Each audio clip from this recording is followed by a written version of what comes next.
Welcome to another episode of Titan Muscle and Mind podcast. Clayton, welcome. Today we've got an amazing guest. I'm very excited today. Amy Fox is in the building. Amy Fox in the studio. In the studio?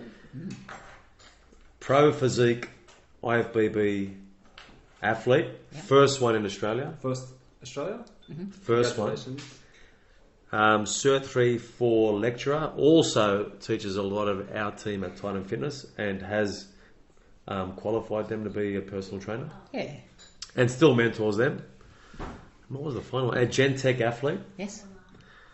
And if I've got anything, I'm going to come back. Yeah, Victoria's Secret Victoria's Secret model, yes. Model. You forgot that. I forgot that, but we're going to get into that.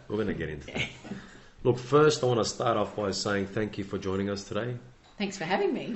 You've made it into the top 10 episodes, which Excellent. is very hard to get into. It's true. Metz was actually dropping this name for a while before we even started. He was talking cost me a lot of money board, so to get onto this episode. It'll be worth it. Money well spent. As it does. Yeah. Amy, I want to get into it by first asking you turned pro 3 or 4 years ago? 2014. 2014. You were the first pro, you looked absolutely amazing. At that point, what was going through your mind when you turned pro? Did you want to do a pro comp? What were you feeling? What was your feelings like? My feelings, actually, when I won my pro card were... I actually panicked. Did you? I did. I got obviously really excited, but I found it very overwhelming. As you guys would know, you've been to FitX. It was FitX at the time. It's now evolved into the Arnold Classic. Yeah. Now the Arnold Sports Festival, and it's just a massive event. Yeah. And I was overwhelmed because of the amount of people that come to watch.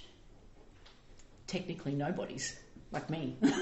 It was a pretty surreal, very cool experience. But I actually stepped off stage and had a little panic attack, thinking, what the hell do I do now? How do I go to the next level? This was my goal. I've achieved that, and now there's this massive expectation in the space of 2 seconds to go even further, and I don't know how I'm going to get there. I don't know what to do, and I started to doubt myself just in that second after getting the biggest high and then suddenly panicking. Yeah, that's a massive thing with competing. We touched on it last week with Lauren as well. Obviously for you winning and being overwhelmed, where do I go from here? But on the same note, all the other girls that didn't win, they step off the stage and they have that exact where to from here. What do I do next? So something else to explore with fitness and competing is what happens after the stage. Where to with your brand? Where to with your goals? Because obviously you like for me, I've been competing since 2007. So 2007, finally winning the pro card in 2014. Yeah. The whole goal was to be the best in Australia, and that was my goal. It wasn't necessarily thinking Olympia or pro level. It was just to be the best in my little world, which is Oz. And then all of a sudden to hit that goal, it just opens up this whole new world almost. And I actually found it very overwhelming because and this is the cool thing and also the monster of competing is that someone such as myself that really is nobody, I stepped off stage that day and I had 2 women run up to me, didn't know me. Oh my gosh, Amy, we've watched you compete for years, bawling their eyes out, wanting to touch and cuddle, and they're crying. And I was thinking, far out, this is, how can my win have such an effect on different people? And I wasn't expecting that, and I actually found it uncomfortable. You say you weren't ready for it then? I wasn't ready for that, definitely not. And the thing is, because it is just a bodybuilding comp, it doesn't last. Literally after that week, unless you keep competing, people forget you and another show comes up. How did you take those people along with you on your journey 3 years ago before there was Instagram where it's at now? Well, I don't know. This is the thing. It was literally just Facebook. And they said they'd followed me because of shows that I'd done in Perth and Western Australia, and that's when they, just seeing posters in local gyms. That was it. So it would have been a pretty real connection for those girls back then, to really be that overwhelmed before they could get that everyday update from you type of thing, Yeah. It's awesome. Yeah, it was just really different, and I felt overwhelmed because I felt that there was so much pressure to do the next stage, and that, oh my gosh, these two women are, in particular are expecting me to go off and win the Olympia or something, and I actually found it pretty hard. Yeah. How many comps did you compete in before that? I'd have to count them, but I think about 15 maybe. 15. Yeah, I think so. And so you just finished that And that's comp. not including the comps that I'd prepped for and then pulled out because the Pulled out. timing wasn't right. So Yeah. now you haven't competed since then. No. How has that made you feel? Was that the last competition? That's you the did? last last one, competition. yeah. Yeah, That's so I crazy. had all these grand plans to do. All right, the next show is going to be this, this, and this. But like as everyone knows, like certain things happen in your life, and it's not the right time. And if things aren't sort of going well, it makes it very difficult to be at your best. And I've always said to myself, I'm not going to get on stage unless I'm better than the last package I brought, and I won't feel comfortable doing that until. I'm at that point. Have you still got aspirations of competing again? Yeah, I now? do. Yeah? I do. I But- keep saying but that if- every year. Yeah, I'm going to do it. I'm going to do it. In No, the I same do. category or a different category? Different? I'm going to see how it changes, but I think that I'll just be at my absolute best and see, because the sport itself changes so much. Yeah. And you look at girls even like the Miss Olympia winners from 4 years ago as opposed to now in the same category, and their physique looks totally different. So I have a feeling that everything goes in waves, and yes, I haven't competed for a couple of years and the look's changed, which isn't really my look, and I think I would struggle to match that look, but I think it will come back to looking more like me in the future, Yeah. and that's my time to go back in. And it almost sounds like a little bit of a cop-out, like, okay, I'll just wait until the timing's right, or being selective or what have you, or being strategic, whatever you'd like to call it. But I like to think of it as playing it smart with your health. Yeah. Because I think that if you've got to go to extreme measures to bring a look that your body naturally, genetically is not meant to look like, Yeah. you put other things at risk. And Yeah, I'm not willing to absolutely. do that for myself. So, yeah. And if it doesn't, suit that category, then I'm open. Like, I just love being on stage. So I would choose another division within, the federation and give that a crack. So, like, you obviously compete. What do you like more? Do you like getting people ready for comps? Do you like training people, or do you like lecturing? Or, good question. Yeah, I know it's hard. Sometimes it's hard, I guess, because Yeah. you do so many things. Yeah.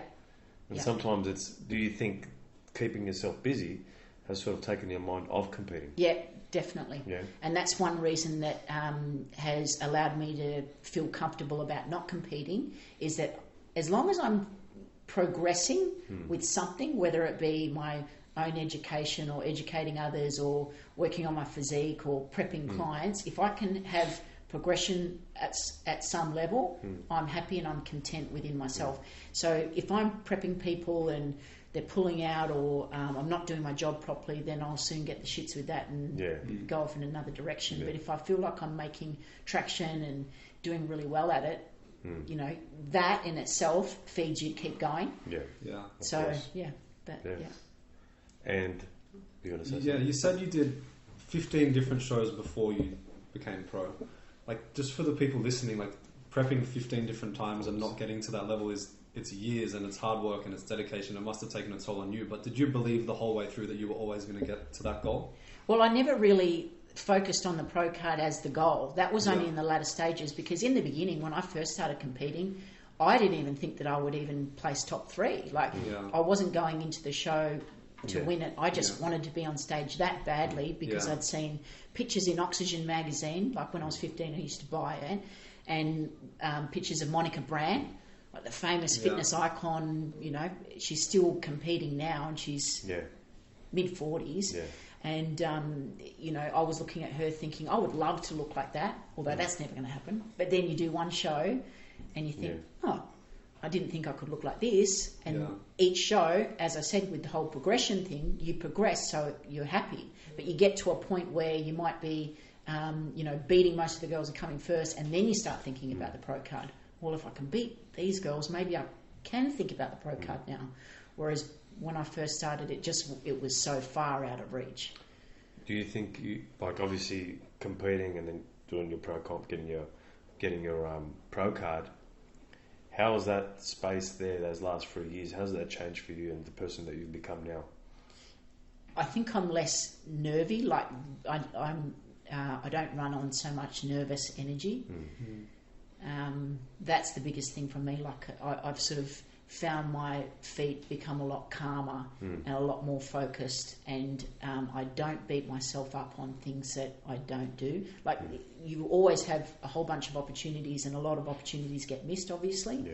And you can either dwell on it and think, geez, I should have done this or I should have done that, Yeah. or you can focus on the doors that are still open in front of you Yeah. and keep moving forward. Yeah. I remember you touched on just that you've changed a lot in the last 3 years. I remember when I first met you, you were totally disorganised. Yeah. Oh, that Totally was at Tony overwhelmed. Doherty's seminar, wasn't it? Totally overwhelmed every time. When I used to sit down with you, you go, mate, I know what I've got to do, but I can't put it in order. Yeah. You've changed a lot. Yeah. What do you think was the biggest change for you during that period? What made that change happen? Learning, as I said, to calm the nervous energy. Yeah. Did you get help from someone? Did someone mentor I got you help for from a lot of people. Yeah. So, and part of that is being ready to make a change. And some of it is just pure luck, I think. So Yeah. I was lucky enough to bump into you. I was lucky enough to just meet a couple of people that just had that calming effect. Not that they purposely tried to be like that, but Yeah. it was almost like they had their shit together. And just being around that sort of environment rubs off on you. Yeah. And my biggest thing was I couldn't organise things because I'd get distracted, or the nervous energy would mean I'd take on too much, say yes to everything, and then shit would hit the fan because you Yeah. couldn't figure out what was the most important thing to do first. So when someone says to you, listen, do this, like focus on this first, Yeah, yeah. all of that can wait, like that's really helpful. Do you find that with a lot of people that compete in the WVFF and fitness models and that, Yeah. like that as well? You got lots of ideas, and you don't know where to start. Because I guess through the 15 shows you've done, that created the person you were. Yeah. It made you overwhelmed. Do you think that's a problem in the fitness industry? I think the problem with a lot of the people that we work with, competitors, models, brand ambassadors, whatever it is, the thing that stops them from being successful or from doing whatever they want to do is just execution. Everyone that we meet is full of amazing ideas. Everyone's creative to an extent. Everyone kind of knows what they want to do, but they failed that executional plan of how to actually get there. And especially, like you said, now there's more distractions than ever.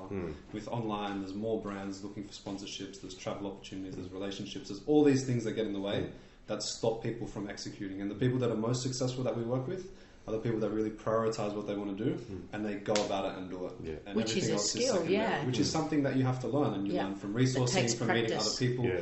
from getting better yourself and realizing what you really, really want to do. And that's when you actually start to progress and Yeah. do things with your brand and grow. But Yeah. Yeah.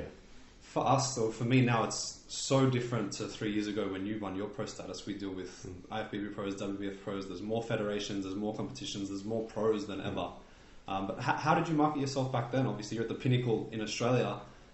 Were you conscious of marketing yourself? Were you just competing and focusing on doing your own thing? And talk us through kind of I've the actually shift that got you've seen. when I was, and this is probably from 2009, 2010. I used to take my camera to the gym, and all of my clients. Remember those videos? Yeah, I've still got them up on YouTube. Actually, you look at them Yeah. now, and it's like cringe-worthy. But I've still kept them because Very they raw. mean something to me. But at the time, I marketed myself not intentionally, but it was by accident. Yeah. Every client that I had, I was so invested in their progress. I wanted to really create such a great experience for them during their comp prep because I loved competing so much. I wanted them to love it and have something that they could take away and be really proud of. So during their personal training sessions, I would film them, I would record them, I would make this big thing on like an iMovie type setup, which was like, you look at it, it's super amateur. But I'd say, this person is fabulous because of this, and this, and their biggest strength was this, and like make a big deal about it, and then post it, and obviously they would see it, and there wasn't really much of that going on, and people felt special, I think. But you were busy in Perth. Like, you're from Perth. You Yes. were busy. You had a good personal training business there. You know, you were from there, so many people knew you there. When you came to Sydney, did you feel like I'm not getting that same traction here in Sydney? Yeah, the Sydney, couldn't get a grasp of things in Sydney, and my clients were still coming from Perth online. Yeah. So, and I think you know, there's so much competition now as well. People really need that connection with you, and it was nice to know that, you know, they still considered me a Perth girl, therefore, like, honest, reliable, whatever it was that went together with that, and that's why they still chose me as their coach, which was cool. But I did find it hard in Sydney. I found it very difficult. Yeah. So having that 15 years of competing, or not 15 comps, and then coming to a different state, that probably led to you being more overwhelmed. Yeah. And just pressure, and I think a lot of the times you put pressure on yourself unnecessarily as well. But as you said, with everyone coming in with all these ideas, I think I'm full of great ideas, but figuring out which is the one to focus and hone in on is a skill which, for me, it's something I'm trying to get better at. And like I've had meetings with different people, and I've said, okay, I want to tell you all of my ideas, and I just want you to, I will pay you to tell me which one to focus on. You moved 100 ideas, I used to go. Yeah.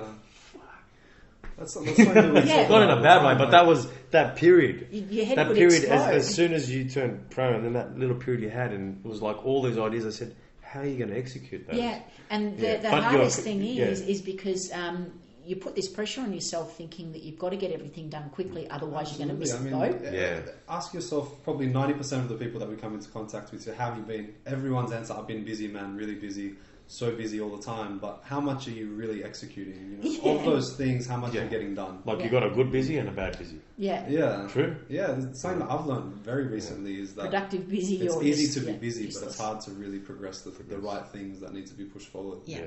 And so for me, it was more about saving up some money, focusing on the right person to help me make a good decision. And because nothing comes for free, you can't expect people just to say, you know, go and do this, because they're not really going to think it through if they're not getting paid to think it through. Like, they don't give a shit. So that for me was a big eye-opener. If you want to invest in something that you're not really good at, it's like me. I can't teach my students well if I'm not getting paid what I think that, you know, I deserve. If I'm going to put in the effort and the energy, I'm going to give you 100% if I know I'm getting paid. Same thing with my posing lessons. Like, I charge this amount, I'm going to give you this value. If someone turns around and says, well, Amy, I want you to teach me or do something for $5, well, the quality's not going to be there, so I'm going to waste my time. So let's go into that. Like, you're doing personal training. Obviously, you charge more than what a normal personal trainer would charge. You know, I hear a lot of the times that, you know, personal trainers aren't happy that lesser personal trainers are charging less. What do you think about that? I think that if that's how you're feeling, and I have felt like that too, but I've tried to reevaluate, and I think to myself, well, you know, I've heard of trainers in America charging $500 an hour, American dollars. I myself had paid personal trainers in Australia $160 for an hour. So why am I willing to pay it? And why is that trainer worth that amount of money? Like, I've got to get to the bottom of this, because I've paid it myself. So why is that trainer better than me, and why can't I charge that? I've got to work it out. So there's a barrier, there's a block. Yes, maybe sometimes it's not the right gym or right environment, I get that.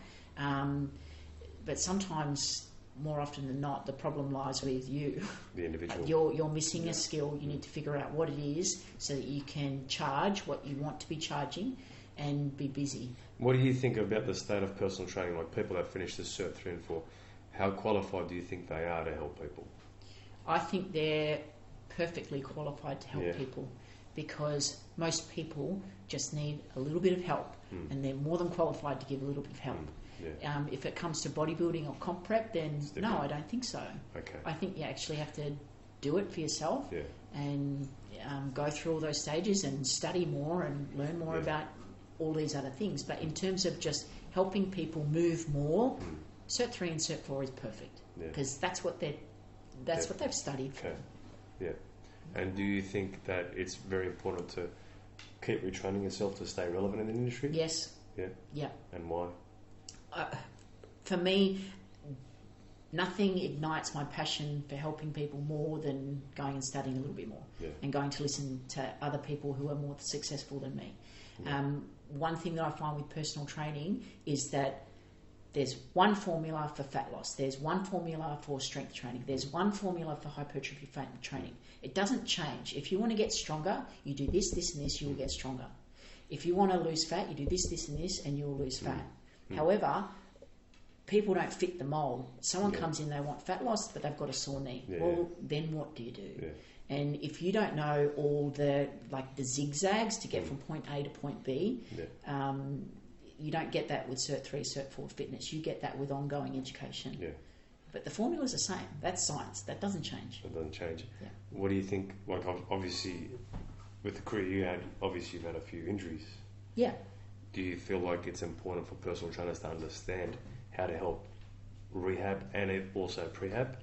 And tell us some of the injuries that you've had. Some of the injuries I've had. I have hurt my calf numerous times. I remember I was on an escalator once and I went to step off the escalator and pulled my calf muscle a week out of a show. And no, it was 2 weeks out of a show. And I couldn't run, and I was running to do my cardio, like running and walking.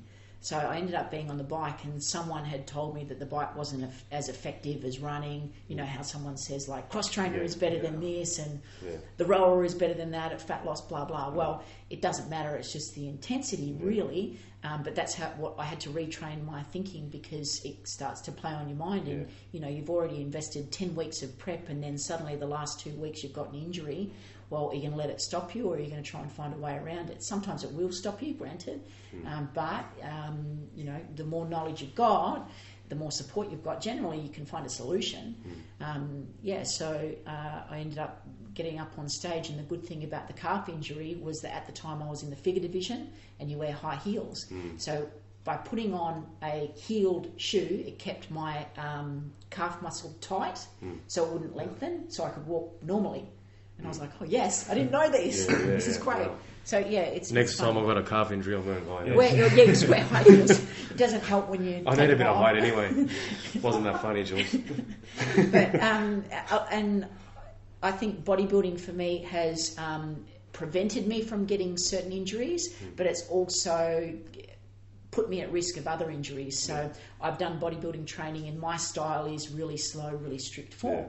So then I left the bodybuilding, thought I'd go do something different in the off season, try out for the women's rugby, you know, the lingerie football. Very powerful. Lifts heavy. Very entertaining. I don't train with that. Oh, really? Why would you train with someone that can lift more than you if they're a female? Well, it's, you know, you cross training and whatever, and I thought, you know, I'm going to go and try it for this football and do something different in a team sport. And within the first 5 minutes, they put us on this like agility course, and I was changing directions really fast. Body's not used to it. Blew my calf again. And I just thought, far out, like, you've got to be careful. Training the same way all the time, then trying to swap and change, you can put yourself at risk as well. But it's a learning curve. Like, I wouldn't have thought that until I did it. So when people come to see me, if they're training a certain way, even if their technique is not great, it's got to be a slow transition into good form, rather than just trying to correct everything at once, because someone's body is set a certain way and they're used to it, and sometimes trying to overcorrect or fix it too quickly, you can cause more problems than... 100%, I agree with that, And it's all about the goal, so you've got to keep the goal in the back of the mind. Is the goal weight loss? Is the goal just to feel better? Is the goal to improve muscle tone?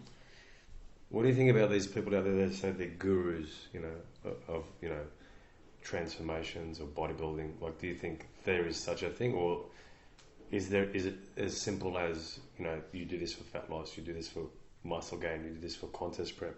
Is there a massive science to it, or is it just something that they've pulled out? As I said to you, there's a science and there's a proven formula for fat loss, for hypertrophy, for strength training. The trouble is you can't make everyone do that. Because everyone's saying they're a guru now. Do you think that's overused? You know what? All I just say is, like, for me personally... Like, do you say you're a guru? No, I wouldn't say I'm a guru. But you know a lot more than a lot of people. But I think I'm good. I think I'm good, but I don't think I'm a guru. But you know what I mean? Do you hear that a lot? 100%, but I think it's more of a marketing ploy now. You know, everyone in different industries likes to think they're at the top of what they do and they're the best at it.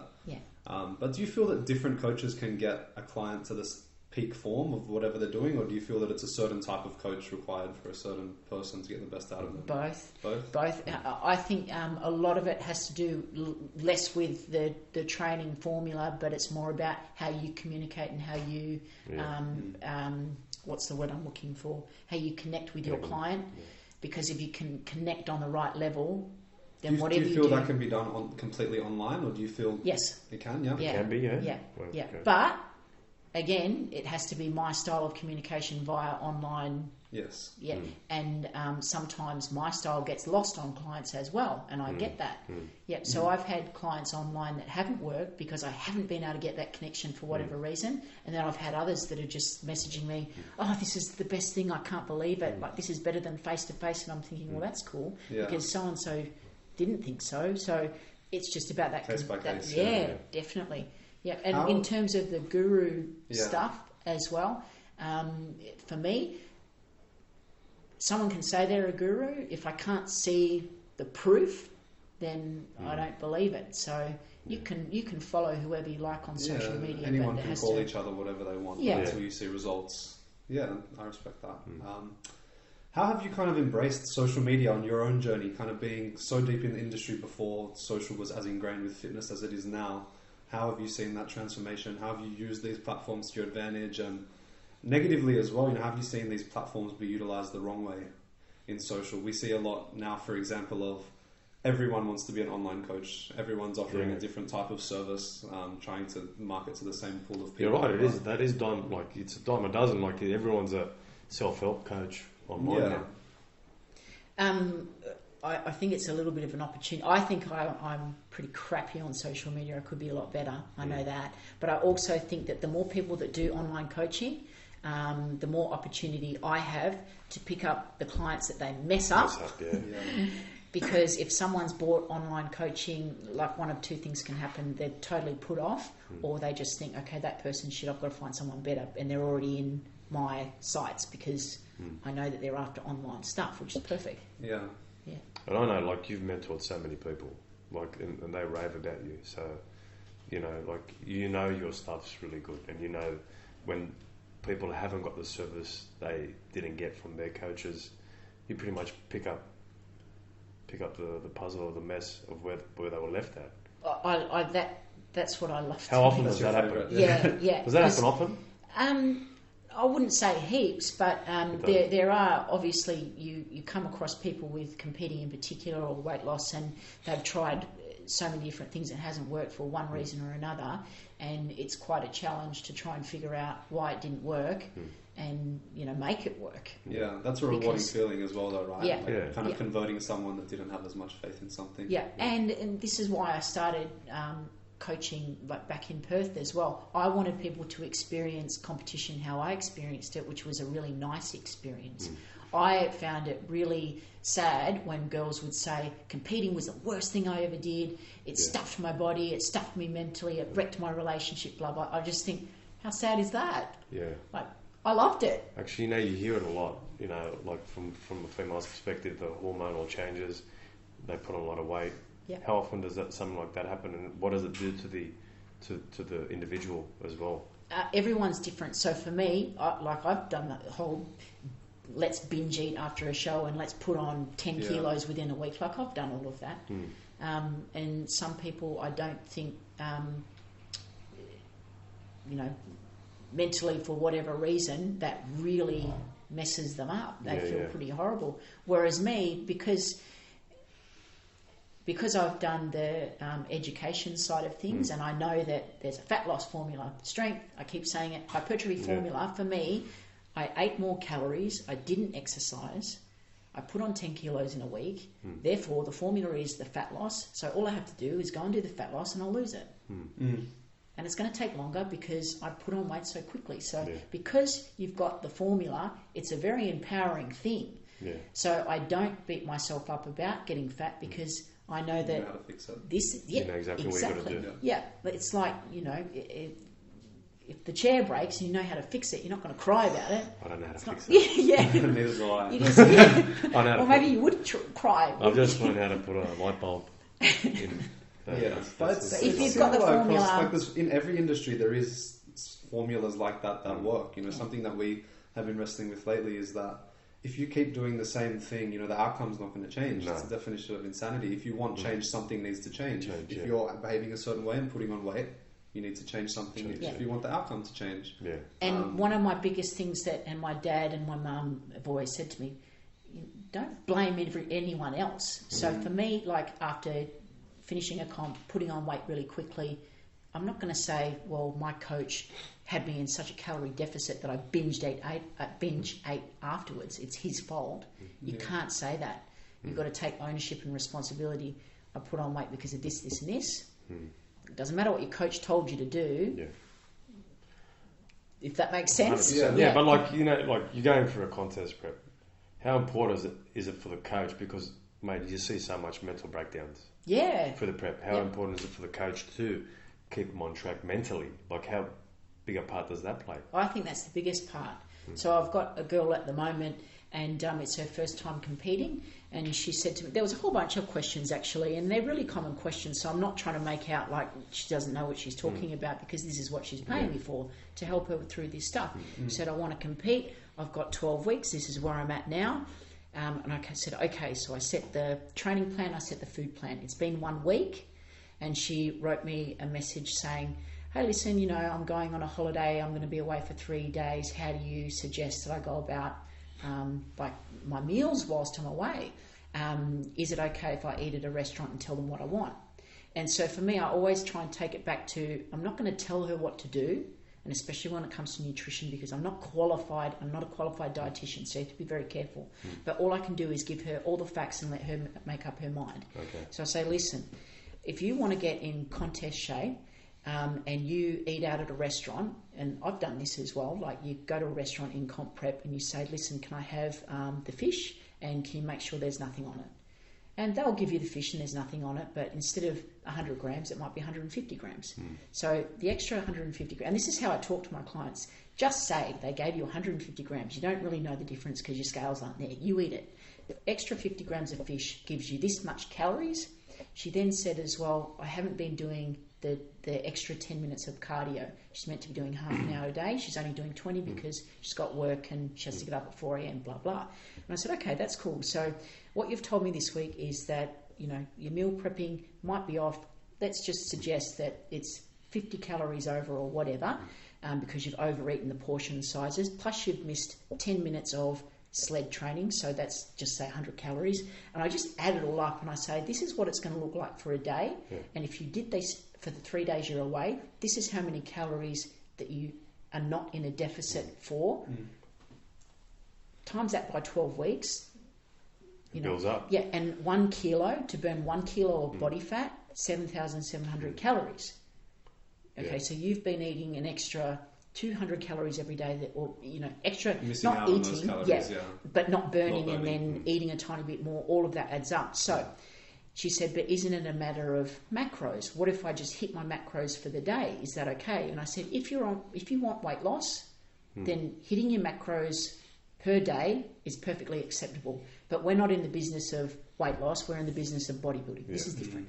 So it just matters. Like with, you've got to decide whether or not your lifestyle is going to be positively affected by comp prep, or if you're going to stress yourself out beyond belief because of that's super common. Like the comps that I go and watch, especially with the females, they look fantastic, and then they turn around, but the glutes aren't tight. You know, like it's a little bit saggy at the back, but it's because there's a massive difference between bodybuilding and weight loss. You need the muscles to be there. You know, you look it makes so a much huge different. You look so different under those lights. Like you can look great in the gym, but as soon as you get under those lights, it's just a completely different ball game. Like you got to look super in the gym, like razor. Or, and you've got to have people saying, geez, you look like Skeletor in the face. Like, what's going on? They're looking pretty like, that's too much. I was like that once. Me too. How much of an emotional connection do you build with your clients? Like, well, especially the comp prep ones, you know, girls that you're spending a lot of time with when it's peak week and they're getting on stage. Like, how's that experience for you as their coach? In the beginning, I tried to keep it really professional, so you wouldn't really have that connection. But now I'm starting to realise, well, actually, that's probably the most important thing. for me. Yeah. Yeah. Do you find that like the girls would probably, and guys as well, that probably depend on you a lot as a mentor, as a coach, and as a friend when you're going through that stuff. Yeah. Because I know the people that we look after, their normal support groups don't really understand competing. They don't really understand why they're doing this to their body or how intense it is, and the emotional changes that happen during a prep as well. So are you kind of a support block for these people as well as they're getting into competitions? Yeah, I think so. I think so. And I think that you've just got to be real with them and tell them, okay, this is what you need to be good on stage, and this is what you need to be good in the gym, walking around your clothes. Yeah, of course. There's a difference. You decide where you want to take your body based on your lifestyle, where your head's at it as well. But don't be fooled into thinking that skipping 10 minutes cardio a day, eating out, having more coffees than I told you to have, just simple things, even though there's no calories in them. I've told you these things for a reason. And it's with bodybuilding, it's all the little things that actually make a difference. But it's not to say that if someone doesn't do those little things, they're not going to look fantastic. They're just not going to look the best that they could look. Do you also do males? Yes. Yeah. How do they take the feedback and the criticism? Some people love it. I've got some girlfriends in particular who are figure pros, and I'm going to say the girl's name. Her name's Sylvia. Okay. Sylvia. Sylvia, if you're listening, and she's about to give it to you. Yeah. No, she's the type of person. Like for me, she's the ultimate professional. Yeah. So she says to me, Amy, how do I look today? And I say, I think you look fantastic. And she'll say, you're lying because I can see, like, I'm holding water here and I'm this and this. Like, why don't you just tell me? Why don't you just be honest? Yeah. And I'm thinking, far out. That's, like, hardcore.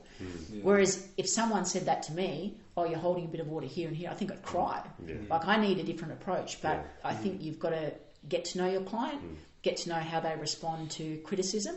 And because some people respond really well to being talked up, you're fabulous, you're awesome, you're doing great, 100%. well done. And then other people respond better to, you're crap, not good enough, you're going to get beaten, everyone's going to wipe the floor with you, like you suck. What about like for you guys? Like obviously you look after a lot of athletes. Do you have to nurture them? It's the exact same Or thing. I think is the there key to managing or nurturing any good relationship is actually treating people on an individual basis and understanding their needs. There's no blanket approach to working with any person that's going to work because everyone's emotions are different, everyone's going through different stages of their life or whatever. You have to do exactly what Amy just said and learn how they respond, how they best respond to things. Same thing with us. Some athletes will respond better if I go to them and say, you know what, mate, this was bullshit. This is unacceptable. I need you to do this right now. If I say that to someone else, they'll have a breakdown. So you really need to understand how people respond to information and do it accordingly. It might take a little bit more time. You know, we're all about now efficiency and putting systems in place to get as much work done as possible. But working with people, I think it's a very fine line between efficiency and not giving people the attention that they deserve to get the best out of it. It's funny, and you can't just assume that because someone's a female, they need to be, sugar-coated everything. And Sylvia's the prime example. Not like, she's all, awesome with that. Because I've had male clients, and I've said that, they send their photos through, and I was thinking guys can sort of take the hard criticism, right? Not the case. So I've had... guys are becoming more like girls, I think. Or worse. Yeah, I had this one I've guy seen who it a said lot. that he wasn't going to continue the coaching because I'd told him 2 weeks out that he wasn't ready. And I'm thinking, far out, you weren't ready. And he said, look, it messed with my head and I doubted myself, and I'm thinking, bloody hell, harden up. But, some people can't cope with that. They need to, and that's my fault. So I was the one that lost a client because I didn't understand that about his personality quick enough. But at the same time, would you prefer to give advice to someone who's not ready, just to be nice to them to let them compete? Yes, because you've got to stick to your own morals. You know what?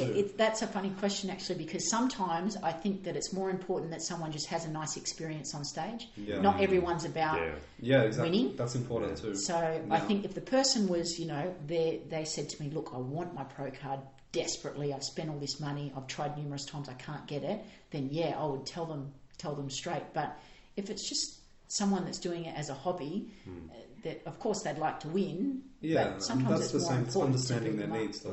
though. You need to identify that and then manage them accordingly. Because if they get confidence, because they might not be like what we would consider stage ready, but they're the best they've ever looked, and they can walk around feeling fantastic and feeling like they've achieved a challenge that they set themselves, and that's pretty cool too. Have you had clients that have felt like during their prep that they're going to step on stage and win, and then not won, and then came back and been sour towards you? Yeah. but it only lasts until they get their comp photos back, and then they Okay. see for themselves, Yeah. like plain as day, that they were crap. Sore losers, mate. Yeah. Sore But losers. I've done the same thing. I don't think like that's, well, maybe it is like a bit of a flaw, but I've been beaten on stage and got off stage going, but bullshit, like how did, But, you this know, is crap, and here's then you the- see the photos and you're like, Here's another oh point I yeah, want to bring up. Like, I mean, it's a subjective sport. Yeah. Right? There's 7 judges. You're going in there knowing that they're never you're never going to get what you want. So if people go in there, of course you want to win. Yeah. You've got to understand that there's 7 or 8 judges. There's a good chance they're going to like someone else. Yep. So a lot of people, I think, have to sort of be prepared for that rather than going, I've got to get this in. Rather, I just respect if it was your personal best and be happy with what you look like and be happy with the end result. Yeah. Don't you think? That's the logical way to view it. Yeah. Like, when you're Lot of dieting and you're emotion. putting yourself through I this know, prep it's- and you're so invested in it, a majority of people wouldn't see it that Yeah. way. Yeah. Yeah. And because like most of us, we spend a fortune on prepping. Yeah. Like prepping is such an investment emotionally, physically, like financially, and also you drag your family and your friends in on it as Yeah. well, and they normally don't want a bar of it, Yeah. but you know, it's very consuming. Well, that's great, Amy. Where to next for Amy? Like, what are you looking to do in the industry? What do you want to? Do you want to You want to obviously get back on stage. You're taking your personal training business. You want to grow that more. What's next for you? To start with, I've actually been working on a posing tutorial manual. Okay. Yeah, so, and this is the other thing, 12 months ago I had a billion ideas Yeah. of things that I wanted to do, and I ended Literally. up going to, yeah. a lot of And ideas. this was just one of them. Yeah. And I actually thought that this was well on the bottom of my list, and I had all these, for me, I prioritised all the things first, and the posing manual was right down the bottom. Yeah. And then went and saw this person, paid the money, had a proper consult, and I said, I need some help, like figuring out what I focus on. And after getting to know me and, figuring out where I was at, where my headspace was at, he said, you're doing this. And I was like, really? You know all what's of these funny? good ideas, this? Honestly, But, yeah. that's what you're really good at. Yeah. You are like, everyone comes to you for posing. Yeah, so just... But even choosing the idea that's at the bottom of that list, executing one thing and committing to it is better than having a 100%. billion ideas. So, And I actually didn't Yeah. choose that myself because I actually thought it was the easy way out. mate, I'm telling you, you're good at it, and a lot of people come to you for it, and I think it's a great idea. Yeah, thank you. You know? Amy, where can people find you if they want to follow your journey? Where can Yeah. they follow on? Just Facebook and Instagram at this Yeah. point. Facebook, I Instagram, still Amy don't... Fox. Yeah. Yeah. On Instagram, the Aussie Fox. The The Aussie, Aussie Fox. Fox. Yeah. All right. I'm the Silver Fox, she's the Aussie Fox. Man, we should do something together, the Silver Fox and the Aussie. Shortly. Can I jump in on this posing thing? Well, So can the you Silver pose? Fox, You no, might have get to heels teach first. you. No, well, I want him to pose. I want this guy. Yes. I need. No. We need something, on social media because he helps so many athletes. Yeah. Even just something a skit, something funny. And it's funny because It's the Content high comments. heels maybe or something. Maybe the high heels posing. Yeah. you know what though, I actually love posing. Like I really Yeah. love it, and that was Good one at of the it. things that got me into competing in the first place because I really, not that I've ever been a dancer or anything like that, but I watched Arnie in Pumping Iron and him at that ballet bar, whatever they call that ballet bar, Yeah, and yeah. him doing those Yeah. moves. I just loved that. I thought it was the coolest. Yeah. Yeah. Well, that's great, Amy.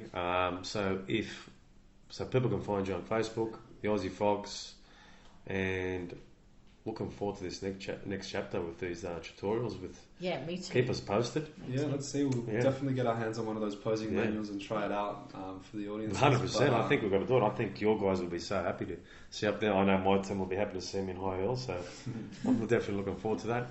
I just want to say thank you, Amy, for joining us tonight, and Clayton, once again, my host, Amy, it's been a co-host. Thank you. Well, Thanks for having me. Where Guys, can people stay catch tuned. us? They got us. Tight and Muscle and Mind. Tight Muscle Mind, Weekly podcast. Find us on Instagram. Instagram. Stay tuned. You're going to see us on YouTube as well. Yeah, we're on YouTube. We're going to be on YouTube. So thanks again, Amy. Thanks, Clayton. And we'll see you See you guys next week. time. Thank you. Thank you.